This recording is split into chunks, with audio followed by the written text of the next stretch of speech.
शाहीर मंडळी म्हणून शाहिरांचा इतिहास हा जागवण्याचा चरित्र कथनाचा आणि लढणाऱ्यांना बळ देण्याचा इतिहास हा शाहिरांचा इतिहास आहे।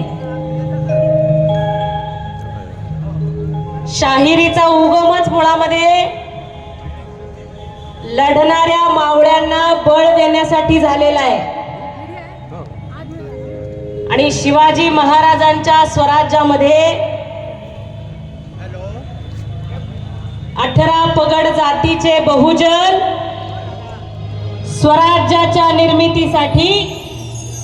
मावळे म्हणून लढलेले आहेत आणि आज ज्यांनी स्वराज्य निर्माणामध्ये ज्यांचा मोलाचा वाटा आहे असे 18 पगड जातीचे मावळे आरक्षणाच्या मुद्द्यावरून संकटात आहेत आणि